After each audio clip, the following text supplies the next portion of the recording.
بسم الله الرحمن الرحيم الحمد لله رب العالمين والصلاة والسلام على أشرف الأنبياء والمرسلين نبينا محمد وعلى آله وصحبه أجمعين أما بعد প্রিয় দর্শক শ্রোতা ওপারের জীবন আমাদের আলোচ্য বিষয়। ওপারের জীবন বলতে আমরা বুঝি সাধারণত মানুষের মৃত্যুর পরের যে জীবন সেটাই হচ্ছে ওপারের জীবন। আর এই জীবনের গুরুত্ব অনেক বেশি। ইসলামের একটি পঞ্চম রুকন হচ্ছে ঈমান বিল ইয়াউমিল আখির, আখিরাতের প্রতি বিশ্বাস করা। আখিরাতের প্রতি বিশ্বাস এটি ঈমানের একটি গুরুত্বপূর্ণ অংশ। এই বিশ্বাস যদি কারোর মধ্যে না থাকে তাহলে তার মধ্যে ঈমান আছে বলে বিশ্বাস করা যায় না। সেজন্য ইসলামের মৌলিক বিষয়গুলোর মধ্যে ঈমান বিল ইয়াউমিল আখির এটার প্রতি বিশ্বাস স্থাপন করা অত্যন্ত জরুরি। আমাদের সমাজে অনেক লোক আছেন যারা পরকালকে বিশ্বাস করতে চায় না। রাসূলুল্লাহ সাল্লাল্লাহু আলাইহি ওয়াসাল্লামের যুগে মক্কার মুশরিকরাও পরকালকে বিশ্বাস করত না। তারা আল্লাহর নবীর কাছে বিভিন্ন ধরনের প্রশ্ন করত। এক পর্যায়ে একটি মরা মানুষের পুরাতন হাড্ডি হাতের মুঠো নিয়ে রাসূলুল্লাহ সাল্লাল্লাহু আলাইহি ওয়াসাল্লামের কাছে সেই হাড্ডি হাত দিয়ে একটু ঘষা মাজা করলো। তার থেকে কিছু পাউডার জাতীয় জিনিস বের হলো। আল্লাহর নবীকে বললেন, মাই ইউহয়িল ইযামা ওয়া হিয়া রামীম, এই হাড় বা এই হাড্ডি যেটা একবারে পুরাতন হয়ে গেছে, ভিতরে একেবারে খালি হয়ে গেছে, পাউডার মতো হয়ে গেছে, বলুন তো এই হাড্ডিওয়ালা মানুষকে আবার কি পুনরায় জীবন দান করা সম্ভব হবে? তখনই আল্লাহ তাআলার কোরআনের আয়াত আল্লাহ তাআলা নাযিল করেছেন, কুল ইউহয়িহাল্লাযী আনশাআহা আউওয়ালা মাররা, হে রাসূল আপনি বলে দিন এই হাড্ডিকে প্রথম যে আল্লাহ সৃষ্টি করেছেন, এই হাড্ডিকে আবার নতুন করে সৃষ্টি করা আল্লাহর জন্য খুবই সহজ। এই জন্য আখিরাতের প্রতি বিশ্বাস স্থাপন মুসলমান হিসাবে আমাদের প্রত্যেকেরই জরুরি। এই বিশ্বাসটুকু না থাকলে মানুষ মুসলমান হতে পারে না। ঈমানের একটি অংশ হচ্ছে ঈমান বিল ইয়াউমিল আখির। মানুষের এই জীবন শেষে আরেকটি জীবন মৃত্যুর পরে আবার আসবে, এই কথাটুকু আমরা বিশ্বাস করতে পারি রাসূলুল্লাহ সাল্লাল্লাহু আলাইহি ওয়াসাল্লামের ওহীর মাধ্যমে। আল্লাহ তাআলা ওহীর মাধ্যমে আল্লাহর নবীকে আগামীতে কি ঘটবে সেটা আল্লাহ তাআলা তাকে জানিয়ে দিয়েছেন। তার মধ্যে আল্লাহ তাআলা বলছেন যে ওয়া হুয়াল্লাযী ইয়াবদাউল খালকা সুম্মা ইউঈদুহু, ওই আল্লাহ যিনি প্রাণীকে বা সৃষ্টিজীবকে প্রথম সৃষ্টি করেছেন, তার জন্য পুনরায় এই সৃষ্টিকে আবার সৃষ্টি করা, সেই মাখলুককে পুনরায় সৃষ্টি করা আল্লাহর জন্য খুব সহজ। ওয়া হুয়া আহওয়ানু আলাইহি, আল্লাহর জন্য এটা খুবই সহজ। জিনিসটা বুঝতে হলে একটি উদাহরণ আমরা দিতে পারি। যেমন ঘড়ি যে ব্যক্তি আবিষ্কার করলো, আবিষ্কার করার পর সেই ঘড়ি যদি এবার ভেঙে যায় বা নষ্ট হয়ে যায়, হারিয়ে যায়, তার পক্ষে পুনরায় এই ঘড়িটি বানানো কোনো কঠিন বিষয় না, কোনো কঠিন বিষয় না, খুবই সহজ। আল্লাহ তাআলা এখানে বলছেন সৃষ্টিকে আল্লাহ তাআলা সৃষ্টি করেছেন, অতএব পুনরায় তাকে সৃষ্টি করা আল্লাহর জন্য কোনো কঠিন নেই। অতএব এটাকে বিশ্বাস অবশ্যই করতে হবে। তাহলে ঈমান বিল আখিরা এই বিষয়টি এই আয়াত দ্বারা আমরা ভালো করে স্পষ্ট করে বুঝতে পেরেছি। আল্লাহ তাআলা সূরা আনআমের ৭ নম্বর আয়াতে আরও উল্লেখ করেছেন, ওয়া হুয়াল্লাযী ইয়াতাওয়াফফাকুম বিল-লাইল ওয়া ইয়া'লামু মা জারাহতুম বিন-নাহার সুম্মা ইয়াব'আথুকুম ফীহি লিয়ুকদা আজালুম মুসাম্মা সুম্মা ইলাইহি মারজি'ুকুম সুম্মা ইলাইহি মারজি'ুকুম সুম্মা ইউনাব্বিউকুম বিমা কুনতুম তা'মালুন। ওই আল্লাহ যিনি তোমাদেরকে রাতের বেলায় মৃত্যু দান করেন, পাশাপাশি দিনের বেলায় তোমরা যা কিছু করছো সেটাও আল্লাহ তাআলা জানেন। অতএব তোমাদেরকে পুনরায় জীবিত করবেন এবং তখন তিনি আল্লাহ তাআলা একটি নির্দিষ্ট সময়ের মধ্যে তোমরা যা কিছু করেছো তার হিসাবের জন্য তোমাদেরকে উপস্থিত করবেন। সুম্মা ইলাইহি মারজিউকুম, আল্লাহর কাছে তোমাদেরকে পুনরায় ফিরে আসতে হবে। সুম্মা ইউনাব্বিউকুম বিমা কুনতুম তা'মালুন, তোমরা দুনিয়াতে যা কিছু করছিলে সব কিছু আল্লাহ তাআলা তোমাদেরকে জানিয়ে দেবেন।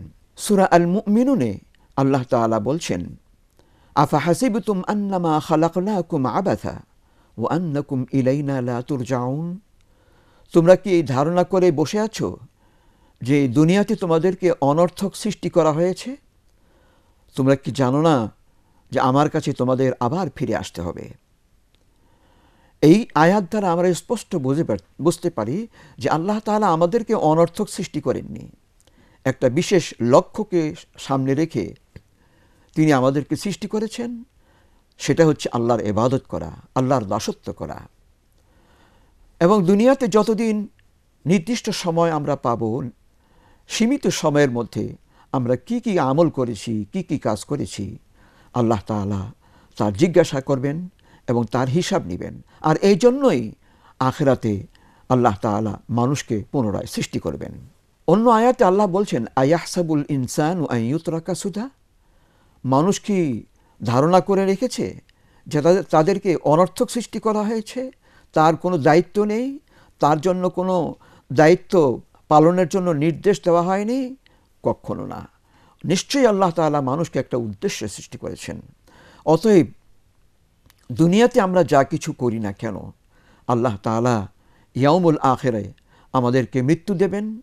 মৃত্যুর পর আমাদেরকে কবরে যেতে হবে এবং কবরে যাওয়ার পর হাসরের ময়দানে আল্লাহর দরবারে উপস্থিত হতে হবে এবং সেখানে আমাদের আমলনামার যখন বিচার হবে তখন আমাদেরকেও সেই বিচারের সম্মুখীন হতে হবে। এই জন্যই আখিরাতের প্রতি বিশ্বাস ঈমানের একটি অংশ। মানুষ কেন নাফরমানি করে, মানুষ কেন আল্লাহ তাআলাকে ভুলে যায়? তখনই ভুলে যায় মানুষ আল্লাহকে যখন সে পরকাল সম্পর্কে সে অজ্ঞাত হয়ে যায় এবং পরকালকে সে একেবারে কিছুই বা বেহুদা মনে করে এবং সেই ধারণা নিয়ে সে অন্যায় করতে থাকে, চুরি করতে থাকে, ডাকাতি করতে থাকে, আরও অনেক গুনাহ করতে থাকে। আখিরাতের স্মরণ যখন কারোর মধ্যে চলে আসে তখন সে গুনাহ করার সময় চিন্তা করে, ভেবে দেখে আমার জন্য কি এই কাজটা, এই অন্যায় করাটা ঠিক হবে? আমাকে একবার আল্লাহর দরবারে হাজিরি দিয়ে হবে। তখন আমাদের আল্লাহ তাআলা যদি আমাদেরকে সবার সামনে প্রশ্ন করেন যে তুমি কেন অন্যায় করেছো, তখন আমার কাছে আর কোনো জবাব থাকবে না। ঈমান বিল আখিরার আরেকটি প্রমাণ হচ্ছে যে কোরআনে মাজিদে আল্লাহ বলেছেন, কুল্লু নাফসিন যায়িকাতুল মাউত, প্রতিটি প্রাণীকে মৃত্যুর স্বাদ গ্রহণ করতে হবে। ওয়া ইন্নামা তুওয়াফাউনা উজুরাকুম ইয়াউমাল কিয়ামাহ, কিয়ামতের দিন দুনিয়ায় তোমরা যা আমল করেছিলা এর পুরস্কার তোমাদেরকে প্রদান করা হবে। ফামান যুহযিহা আনিন নার, জাহান্নামের আগুন থেকে যে ব্যক্তি নিরাপদ থাকতে পারল, ওয়া উদখিলাল জান্নাহ, এবং সাথে সাথে সে জান্নাতে প্রবেশ করতে পারল, ফাকাদ ফাজ, সে দুনিয়াতেও সাফল্য লাভ করেছে, আখিরাতেও। অন্য আয়াতে আল্লাহ তাআলা, যেমন সূরা তাগাবুনের 7 নম্বর আয়াতে আল্লাহ বলছেন, জামাল্লাযীনা কাফারু আন লা ইউবাসু, কাফেররা ধারণা করে, বিশ্বাস করে যে তাদেরকে মারা যাওয়ার পর পুনরায় সৃষ্টি করা হবে না। এরপরে আল্লাহ তাআলা বলেন, কুল, আপনি বলে দেন, বালা ওয়া রাব্বি লাতুবআসুন্না ইয়াউমাল কিয়ামাহ, হে রাসূল আপনি তাদেরকে বলে দেন যারা অবিশ্বাস করে আখিরাতকে, লাতুবআসুন্না, তোমাদেরকে আল্লাহ তাআলা অবশ্যই পুনরুত্থিত করবেন। সুম্মা লাতুনাব্বাউন্না বিমা আমিলতুম, অতএব তোমাদেরকে খবর দেওয়া হবে যে দুনিয়াতে তোমরা কি কি কাজ করছিলে। ওয়াযালিকা আলাল্লাহি ইয়াসির, আল্লাহর জন্য এই কাজটা কোনো কঠিন নয়, খুবই সহজ ব্যাপার। কাজেই আল্লাহ তাআলা পুনরায় মানুষকে সৃষ্টি করতেন, এই বিষয়টি অবিশ্বাস করার কোনো অবকাশ থাকতে পারে না। সম্মানিত শ্রোতা ও দর্শক, ঈমান বিল ইয়াউমিল আখিরের পরে আমরা এবার আসি মানুষের জীবনের অবসান যখন দুনিয়ার জীবনের যখন অবসান হয়, তার মৃত্যু চলে আসে, তখন সে দুনিয়া থেকে বিদায় নিয়ে যায়। মানুষ কখন দুনিয়া থেকে বিদায় নেয়? যখন তার রূহ তার থেকে বের হয়ে চলে যায়। রূহের একটি আলাদা অবস্থান আছে এবং দেহের একটি আলাদা অবস্থান আছে, এবং রূহ যখন নিজ অবস্থান থেকে বেরিয়ে চলে যাবে, তখন একটি মানুষের দেহ দুনিয়া থেকে তার অবসান হয়ে যায়, দুনিয়ার জীবন থেকে তার অবসান ঘটে এবং সে আখিরাতের দিকে ধাবিত হয়। এবং একটি রূহ কাকে বলে? রসুল সাল্লাল্লাহু আলাইহি ওয়াসাল্লামের সময় একদল ইহুদি রসুলকে জিজ্ঞাসা করলেন যে রূহ কাকে বলে। আল্লাহ নবী সাল্লাল্লাহু আলাইহি ওয়াসাল্লামের এই উত্তরে কোরআনে পাকের এই আয়াতটি তেলাওয়াত করে শুনিয়ে দিলেন, কুলির রূহু মিন আমরি রাব্বি ওয়া মা উতীতুম মিনাল ইলমি ইল্লা কালিলা। মনে রাখবে, রূহ আল্লাহ তাআলার একটি আদেশ, অনুসরণ করে সেই রূহ, এবং সেই রূহ যখন মানুষের দেহ থেকে চলে যায়, সেই দেহের কোনো আর মূল্য থাকে না। আল্লাহ তাআলা কোরআন মাজিদে রূহ বলা হয়েছে মানুষের আত্মাকে, আবার রূহ বলা হয় মানুষের নফসকে। সব একই অর্থ, যে মানুষের আত্মা। যেমন আল্লাহ তাআলা আদম আলাইহিস সালামকে সৃষ্টি করেছেন, সৃষ্টি করার পর তার মধ্যে রূহ ফুঁকে দিয়েছিলেন। ওয়ানাফাখতু ফীহি মির রূহি ফাকাউ লাহু সাজিদিন। আদমের মধ্যে আমার রূহ আমি ঢেলে দিলাম, অতএব আদমের জন্য সবাই সিজদায় পড়ে গেল। সূরা আল হিজরের 29 নম্বর আয়াতে আল্লাহ তাআলা বিষয়টি উল্লেখ করেছেন। অন্য আয়াতে আল্লাহ বলছেন, আল্লাহু ইয়াতাওয়াফাল আনফুসা ফি মাউতিহা। আল্লাহ মানুষের মধ্যে রূহ সৃষ্টি করেন। মৃত্যুর পরে আল্লাহ তাআলা তাকে আবার পুনরুত্থিত করেন। কোরআন মাজিদে আল্লাহ তাআলা সূরা আনআমের 60 নম্বর আয়াতে আল্লাহ বলছেন, ওয়ালাউ তারা ইযিয যালিমুনা ফি গামারাতিল মাউত। যারা নিজের নফসের উপর জুলুম করেছে, গুনাহ করেছে, মৃত্যুর সময় তার রূহ কবজ করার জন্য যখন ফেরেশতা আসে এবং তার রূহ কবজ করার জন্য তার দিকে তার হাত বাড়িয়ে দেয়, তখন ফেরেশতারা বলে, আখরিজু আনফুসাকুম, তোমরা তোমাদের দেহ থেকে বের হয়ে যাও, তোমাদের রূহকে তোমরা বের করে দাও। ওয়ালাউ তারা ইযিয যালিমুনা ফি গামারাতিল মাউত ওয়াল মালাইকাতু বাসিতু আইদিহিম। ফেরেশতারা তার রূহ কবজ করার জন্য সেই ব্যক্তির দিকে হাত বাড়িয়ে দেয়। আখরিজু আনফুসাকুম, তোমরা তোমাদের নিজের দেহ থেকে রূহকে বের করে নাও, অর্থাৎ তোমরা বের হয়ে যাও। তোমরা জুলুম করেছো, অন্যায় করেছো, অতএব তোমাদেরকে আর দুনিয়ায় বেশি দিন থাকার কোনো অধিকার নেই। আল্লাহ তাআলা হুকুম দিয়েছে, তোমরা বের হয়ে যাও। আখরিজু আনফুসাকুম, এবং তোমরা তোমাদের রূহ থেকে তোমরা বের হয়ে যাও। এরপরে অন্য আয়াতে আল্লাহ তাআলা বলছেন, ওয়াহুয়াল্লাযী ইয়াতাওয়াফফাকুম বিল-লাইল ওয়া ইয়া'লামু মা জারাহতুম বিন-নাহার সুম্মা ইয়াবআসুকুম ফীহি লিইয়ুকযা আজালুম মুসাম্মা। ওই আল্লাহ যিনি তোমাদেরকে রাতের বেলায় মৃত্যুদান করেন এবং দিনের বেলা তোমরা যখন আমল করো, কাজ করো, আল্লাহ তাআলা তোমাদের সেই কর্ম সম্পর্কে সব কিছু জানেন। সুম্মা ইয়াবআসুকুম ফীহি লিইয়ুকযা আজালুম মুসাম্মা। অতএব তোমাদেরকে আবার আল্লাহ তাআলা পুনরুত্থিত করবেন, যাতে করে তোমাদের হিসাব নেওয়া যায়। মৃত্যু সময় ফেরেশতা যদি মানুষ নেক আমল করে, ভালো কাজ করে যায়, ফেরেশতা তার রূহ কবজ করতে যখন আসে, তখন বলে, ইয়া আইয়াতুহান নাফসুল মুতমাইন্নাহ, হে মুতমাইন নফস, ইরজিই ইলা রাব্বিক, তুমি তোমার রবের দিকে আবার ফিরে আসো। রাদিয়াতাম মারদিয়া, আল্লাহ তাআলা তোমার প্রতি সন্তুষ্ট আছেন, তোমার আমলকে আল্লাহ তাআলা কবুল করে নিয়েছেন। এর দ্বারা বোঝা যাচ্ছে যে আল্লাহ তাআলা মানুষের জীবনের অবসানের সময় রূহ তার কবজ করে নেন, এবং রূহ কবজ করার জন্য আল্লাহ তাআলা বিশেষ ফেরেশতা তার কাছে পাঠান। সম্মানিত দর্শক শ্রোতা, কুরআন মাজিদের আরেকটি আয়াত আমরা তেলাওয়াত করছি। সূরা আন-নাহলের 28 নম্বর আয়াত থেকে 32 নম্বর আয়াতে আল্লাহ তাআলা বলেছেন, আল্লাযীনা তাতাওয়াফফাহুমুল মালাইকাতু যালিমি আনফুসিহিম, যারা দুনিয়াতে নিজের নফসের উপর জুলুম করেছে, মৌতের ফেরেশতা যখন আসবে তখন তারা ভীত হয়ে ভয়ে ফাআলকাউস সালামা মা কুন্না না'মালু মিন সু, সাথে সাথে তারা মিথ্যা বলবে যে আমরা কোনো অন্যায় করিনি, দুনিয়ায় আমরা কোনো খারাপ কাজ করিনি। আল্লাহ তাআলা উত্তরে বলেন, বালা ইন্নাল্লাহা আলীমুম বিমা কুনতুম তা'মালুন, নিশ্চয়ই আল্লাহ তাআলা সব কিছুই জানেন দুনিয়াতে তোমরা কি সমস্ত কর্মকাণ্ড করেছিলে।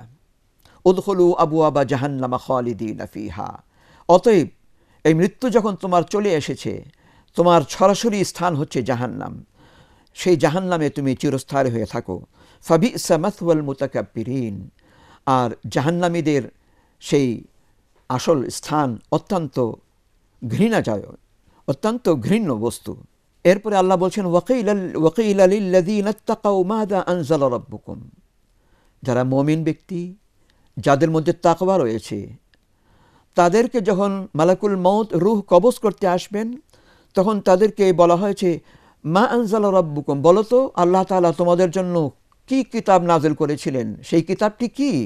তখন তারা বলবে, ক্বালু খায়রা, উত্তম কিতাব আল্লাহ তাআলা আমাদের জন্য নাযিল করেছেন। লিল্লাযীনা আহসানু ফি হাযিহিদ দুনিয়া হাসানা, এই কথাটুকু বলার আল্লাহ তাআলা সুযোগ দিবেন ওই সমস্ত ব্যক্তিদেরকে যারা দুনিয়ায় তাকওয়ার জীবন অবলম্বন করেছিল। ওয়ালাদারুল আখিরাতি খায়র, আখিরাতের জীবন হচ্ছে অত্যন্ত উত্তম জীবন। আল্লাযীনা তাতাওয়াফফাহুমুল মালাইকাতু তাইয়্যিবিন, তাদের যখন ফেরেশতা রূহ কবজ করতে আসবেন, ইয়াকুলুনা সালামুন আলাইকুম, সাথে সাথে ওই মৃত ব্যক্তি দুনিয়া থেকে যে বিদায় নিচ্ছে ফেরেশতারা তাদেরকে সালাম দিবে, সালামুন আলাইকুম, আসসালামু আলাইকুম। আমরা যেভাবে একজন আরেকজনকে সালাম করি, মালাকুল মউত ওই মৃত ব্যক্তির কাছে এসে সালাম দিবে, সালামুন আলাইকুম উদখুলুল জান্নাহ, সাথে সাথে সুসংবাদও দেয় যে তোমরা জান্নাতে প্রবেশ করো, বিমা কুনতুম তা'মালুন, দুনিয়াতে যে আমল করেছিলে সেই আমলের পুরস্কার হিসাবে আজকে তোমাদেরকে জান্নাতবাসী হওয়ার সুসংবাদ দেওয়া হচ্ছে।